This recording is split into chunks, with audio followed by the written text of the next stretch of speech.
Hola Buenos Aires, hola Argentina, hola mundo. Aquí estamos nuevamente empezando una edición más de nuestro informe semanal para Galáctica Radio y Televisión Digital. Muchísimas gracias a todos que estáis ahí del otro lado. Saludos a todo el público. Si es la primera vez que ves este informe o que estáis acompañando nuestros programas, bueno, bienvenidos y bueno, podéis compartir, darnos el me gusta, el like en nuestras redes sociales y compartir el contenido también con vuestros amigos, porque no, eso nos ayuda a crecer. Así que muchísimas gracias.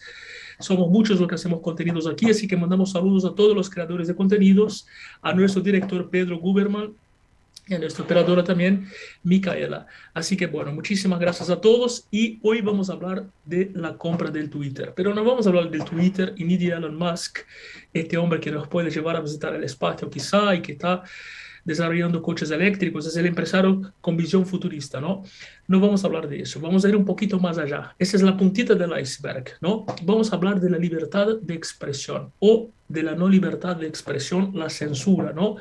Porque la compra de Twitter tiene como, digamos, como objetivo precisamente, bueno, devolver la libertad de expresión al mundo, ¿no? Al usuario.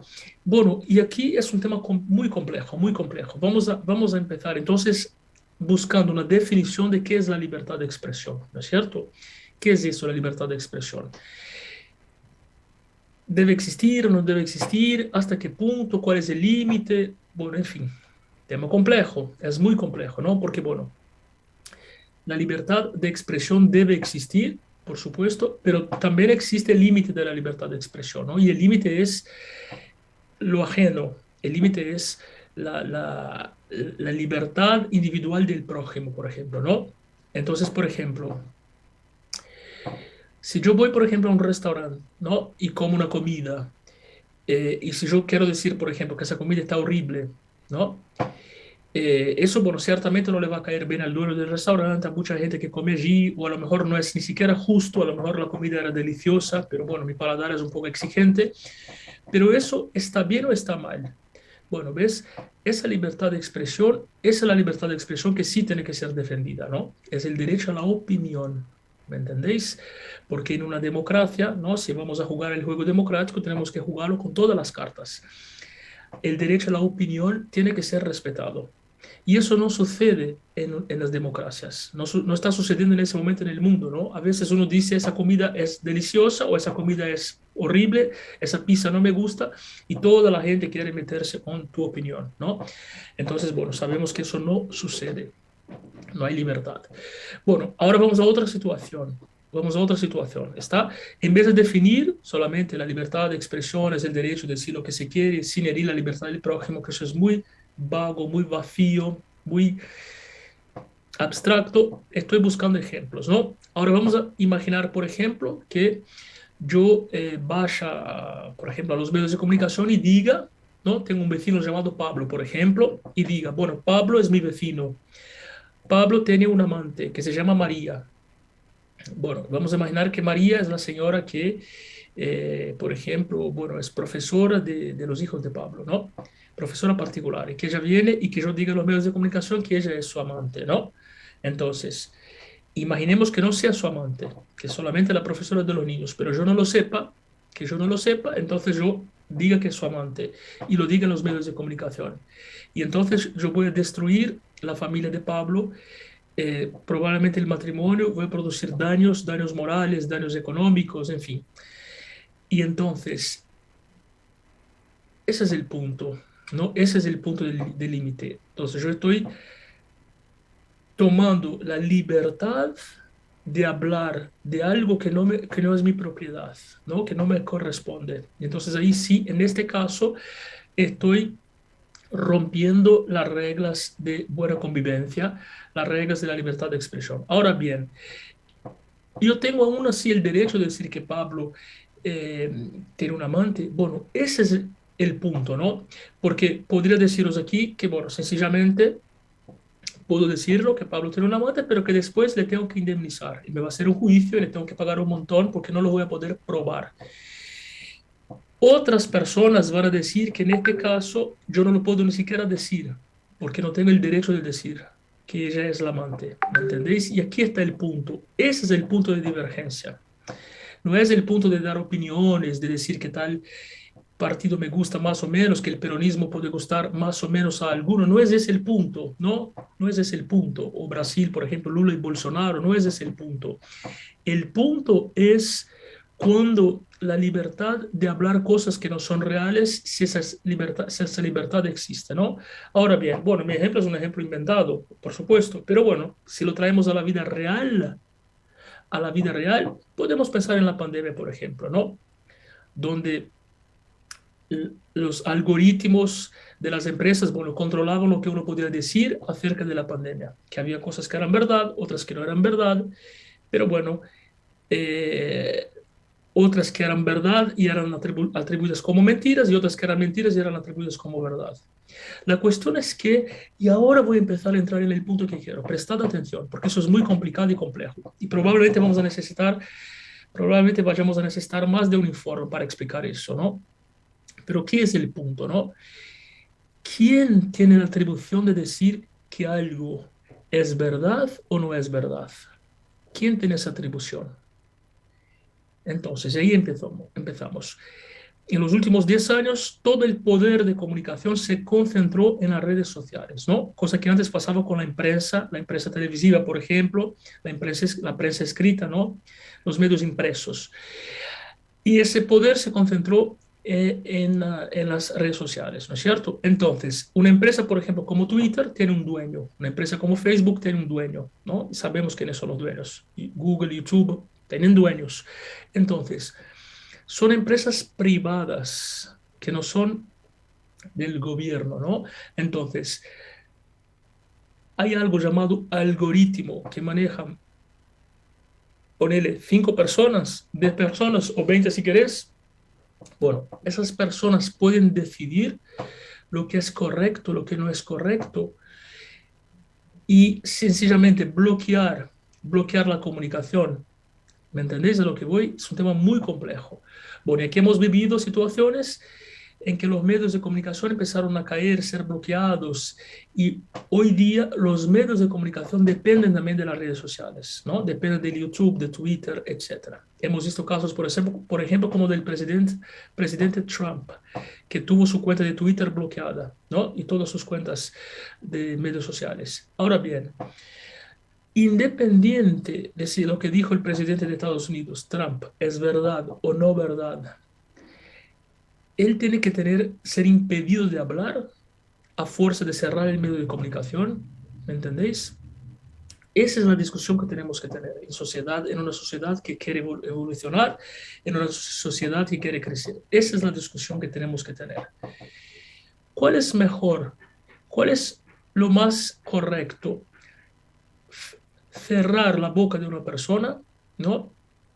O dejar que la persona diga lo que tenga que decir y que sea responsable por sus palabras. El peso de la ley, el peso de la indemnización. ¿Entendéis? Bueno, eso es lo que estamos viviendo hoy, ¿no? Tenemos una revolución informática en los últimos 20 años, que en los últimos 10 años se intensificó por vía de las redes sociales, y el Twitter es el medio más agresivo que existe, es la red social más agresiva.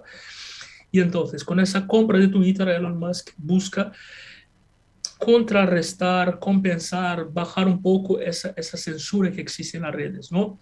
Nosotros hemos sufrido censura también en Galáctica, ¿no? Hemos tenido contenidos, visto contenidos desaparecer. Y lo más interesante, yo como periodista he cubierto, por ejemplo, toda la pandemia he cubierto, desde el primer día hasta ahora, que todavía no se terminó, pero que ya se está terminando por suerte, ¿no? Por lo menos se vuelve algo endémico y no pandémico. Pero bueno, he cubierto y he visto muchos medios de comunicación, redes sociales, censurando información que hoy se sabe que es verdad, que en aquel entonces no se sabía. Y mucha información que fue dicha y fue repetida que hoy se sabe que no es verdad. Entonces sí, hay una injusticia aquí. Ahora, tampoco estoy diciendo que tengo la fórmula, no la tengo, porque si la tuviera sería muy fácil. No, no, no estoy diciendo eso. Lo que sí estoy diciendo, Bueno, no hay jurisprudencia sentada, nunca hemos tenido un mundo tan multicomunicacional, ¿no? Pero lo que sí estoy diciendo es que de alguna manera como sociedad tenemos que hablar, tenemos que entender y tenemos que ver de qué manera podemos asegurar al máximo la libertad de expresión, al máximo, repito, al máximo, porque la libertad de expresión es la libertad prácticamente de pensar y de decir lo que uno piensa, ¿no? Por ejemplo, hay guerra ahora, hay una guerra entre Rusia y Ucrania, ¿no?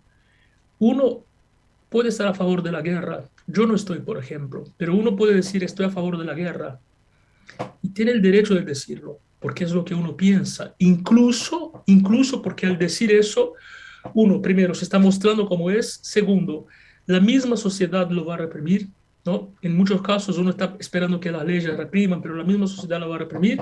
Y en tercer lugar, va a haber el debate, ¿no? Que es la tesis, la antítesis y la síntesis. Yo digo, eso es blanco, el otro dice, eso es negro, y a lo mejor era gris. Y yo estaba viendo el blanco, y el otro estaba viendo lo negro. ¿Me entendéis a lo que voy?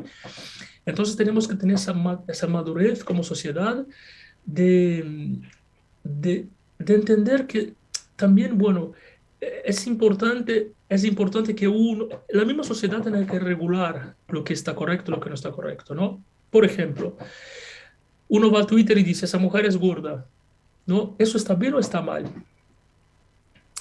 Está bien y está mal. Es un insulto, por supuesto, es un insulto, pero también uno la ve gorda y se dice que es gorda. ¿Qué problema hay? El problema, aquí hay muchos problemas. Primeramente, que la misma sociedad debería decir, eres un estúpido, mírate en el espejo, ¿y qué problema hay que sea gorda? O sea, en muchos casos, ahí tiene que ir la cosa, ahí tiene que ir la cosa, ¿no? ¿Por qué está mal decir que es gorda? ¿Está mal decir que una es gorda? ¿Está realmente mal? ¿Es un insulto? ¿Por qué tiene que ser un insulto? Es complejo explicar lo que estoy explicando, pero ¿me entendéis a lo que voy? A lo mejor lo que está mal es creer que ser gorda o ser delgada es distinto, que uno es mejor que el otro, ¿no? Más allá de la salud, ¿eh? No entro en temas de salud, solamente estoy hablando de lo estético, está bien, del bullying. Entonces, ver a una persona arriba de su peso debería ser normal también. Y uno, está gorda, como decir, está delgada. Una cosa, ¿me entendéis? Entonces, bueno, la libertad de expresión es el gran desafío que tenemos en ese momento. Hay una dictadura de la comunicación, eso es inevitable, indudable y irrefutable. Y yo como periodista siento eso, no tenemos libertad de decir lo que sentimos, lo que queremos, y eso sin ofender a nadie, porque fue así durante toda la pandemia, toda la pandemia. Entonces, bueno, que esa compra de Twitter puede simbolizar de cierta forma esa vuelta a buscar la libertad de expresión y también defiendo el límite de la libertad de expresión, autocensura, el autolímite impuesto, ¿no? De respetar a los demás y también, bueno, de que las palabras de uno le pesen. Es decir, si yo digo que Pablo se acuesta con la mujer que supuestamente es la profesora de sus hijos, quizás sea bueno que yo lo diga, pero quizás sea bueno también que yo pague muy caro por decirlo, caso no lo pueda probar, caso ese resulta ser mentira, ¿no? Porque la libertad de expresión tiene que venir acompañada de responsabilidad. Si no hay responsabilidad, no puede haber libertad. A mayor responsabilidad, mayor libertad. ¿Me entendéis? Por ahí pasa la cosa. Por ahí pasa la cosa, ¿no? Bueno, y por último, quiero recordaros algo. Recientemente mucha gente empieza a decir que la Tierra es plana. Tienen el derecho. Lo que pasa es que como eso no hace daño a nadie, nadie le da importancia, ¿no? Pero uno tiene el derecho de decir que es plano, como tiene el derecho de decir que es redonda. Y tiene el derecho de decir que la Tierra es cuadrada. Tiene el derecho. Nadie se tiene que meter con el derecho de los demás. Pero quiero recordaros, para cerrar ese informe, quiero recordaros un momento muy especial de la historia mundial, donde, hablando precisamente de la Tierra, donde uno dijo que la Tierra era redonda y no le creyeron. Hace muchísimos años, ¿eh? No solo que no lo creyeron, sino que le mandaron a la hoguera. Así que bueno, os dejo aquí para que lo pensáis, ¿ok? Que la verdad nadie la tiene por completo. La verdad es un ente abstracto. Así que bueno, muchísimas gracias a todos que están ahí del otro lado, aquí por Galáctica Radio y Televisión Digital. Nos encontramos nuevamente la semana que viene, como todos los miércoles. Un saludo a todos. Gracias. Generamos contenidos artísticos y periodismo de vanguardia para que sepas lo que realmente pasa. Galáctica, Radio y Televisión Iberoamérica. Venos y escuchanos en todo el planeta Tierra.